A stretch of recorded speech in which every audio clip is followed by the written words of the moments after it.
to the channel. For those who are new, my name is Andrew Allen, and on this channel we discuss tech, photography, and videography. As you can see from the title and from what's on the desk right now, today we're going to be discussing the Canon R6. The Canon RP is next to me, just for demonstration purposes, as far as sizing, and because this was my last review video with the Canon RP, and I used the Canon R6 to record that video, and I just feel like it needs some love. It needs to be shown and appreciated during the duration of this video. So the Canon RP is going to stay right here. Let's talk about the pros of the Canon R6 and what has worked out really well for me in my time I've been using it.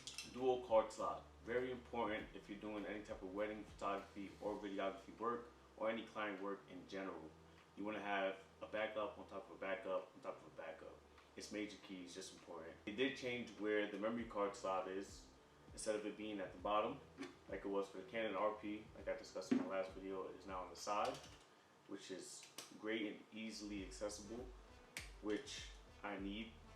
R6 has a rating button that you can rate the images from the camera so that when you take them into Lightroom, they already are in the rated category for you, which I find extremely helpful and extremely useful, as well as the Canon RP does not. Another reason why it's over.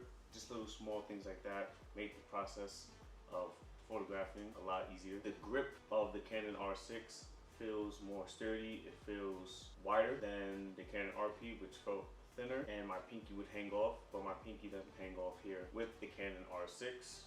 Opposed to the Canon RP, and I needed to get that adapter piece I had spoken about because my pinky would just hang off. Not comfortable. Then, like, another pro is that they brought back the wheel, which the Canon RP doesn't have. I remember having the wheel on the Canon 80D, I believe, and I've missed it dearly. So I'm glad that they brought it back. It just makes it more enjoyable when scrolling through images and showing clients images while you're in the studio or on location. It's just easier to scroll through and like find than just go through a burst of images that you've taken.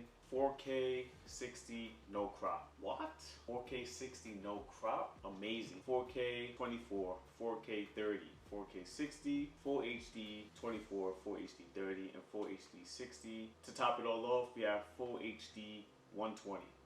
120 works amazing. I use it quite often for client work and for my gym videos. Another pro for this camera is the auto eye focus.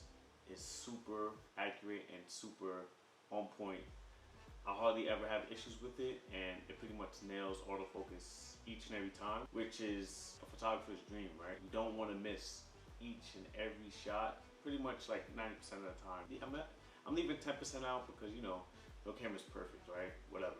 90% of the time, it's getting auto eye focus, down packed and correct, and yeah, I just love it. Another pro of this camera is C-Log 3, which the Canon RP doesn't have, the R doesn't have, which is what I'm recording on right now. I believe it still has only standard C-Log, which it looks great. I'll know a little bit more about how great it is when I color grade it. This will be my first time using an R camera to record or take any type of photos. You can only access 10-bit in the R6 through C-Log 3. Otherwise, you will only be recording at 8-bit. And to really unlock that dynamic range that you're looking for, videographers, filmmakers, you need to be recording in C-Log 3. Another pro of this camera is that it has 12 frames mechanical shutter and 20 frames electronical shutter. Speed, I'm talking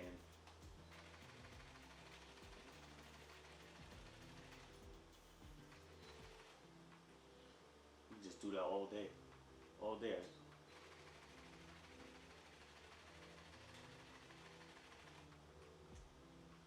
Alright, that's a little obnoxious. But you get the point, right? It's fast. 4K 60, it is a beautiful thing, and it also can be your worst nightmare. It has overheated on me a few times. I've also heard of it happening to other people, other Canon R6 users.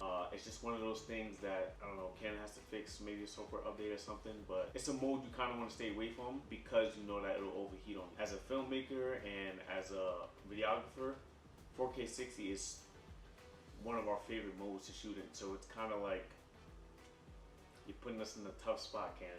Putting us in a tough spot. I don't know why Canon continuously does this with the DSLRs and mirrorless bodies, but only a 30-minute recording limit. We need it to be unlimited. That it's just the bottom line. Sony has it. It's just one of those things that will bring more people to Canon if that limit wasn't on the camera. Something as small as that. It seems small, but I actually think it's a really big deal. So that's another con. Canon, come on. But the price point, the body alone is $2,500. For the kit lens, that's not an L series, I think it's about $2,700. And for the L series 24-105, it is $3,600. So it's not a cheap camera by any means.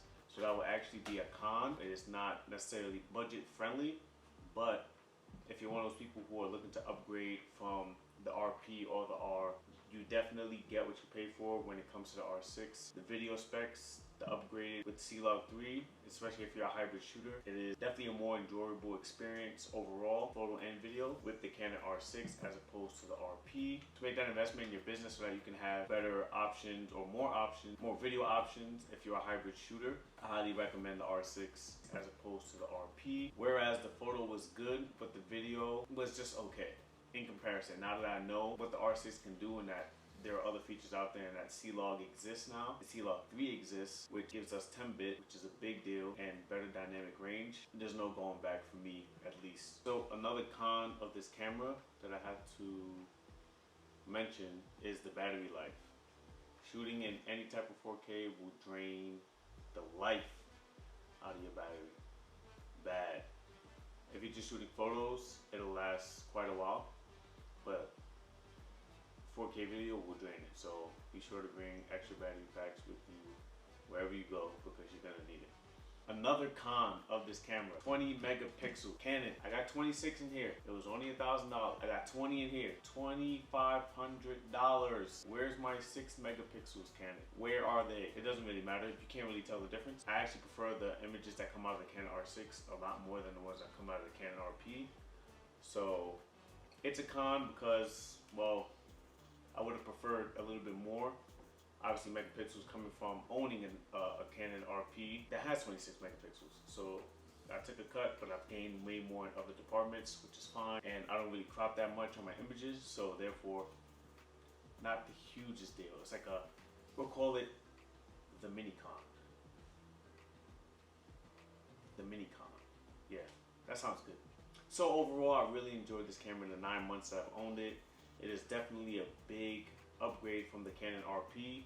I still love the RP, but the video specs that I get with the Canon R6 is definitely unmatched, and being able to color grade C-Log 3 footage has been amazing. To have that full control, we shoot manual as professionals because we like the control we get from the raw files. So when I'm able to get that same type of footage or that same type of control with video footage, it's the icing on the cake for me. So now I have raw images and raw video that I can edit and control and color grade out of the Canon R6, as opposed to only being able to edit the raw files from the Canon RP. It's just one of those things. It makes a big difference in my business, in the way that I run it, and the quality of work that I'm able to give my clients, and the quality of work that I can also make for myself as a content creator. Definitely almost a perfect camera in my eyes. I don't really know what else would make it more perfect. Maybe more megapixels? I don't know. That's where the Canon R5 comes in. Thank you so much for taking your time to watch the video on the Canon R6 and my experience with it thus far, my pros and my cons for this camera. If you're in the market to get this camera, I highly recommend that you do. It's a game changer. It really does elevate the quality of your work, especially when you take the time to learn it, really spend time with it, and get as much work done with it as you can. You can really produce some amazing images and some amazing videos. Take it with you everywhere you go. Practice, become, I don't know, a nature photographer or a gym photographer or whatever you do. Bring it with you everywhere you go. Snapshots. Don't just let this expensive piece of equipment just sit and rust and dust without using it. You can really make your money back with this if you know what you're doing. Like, I already made my money back from this camera, and I feel like it was a great investment because of it. So, yes, thank you guys again for taking the time to watch. Like, subscribe, share, comment below on what you like about the Canon R6 and what you don't like, and what you would like to see next on this channel. Alright guys, see you on the next one.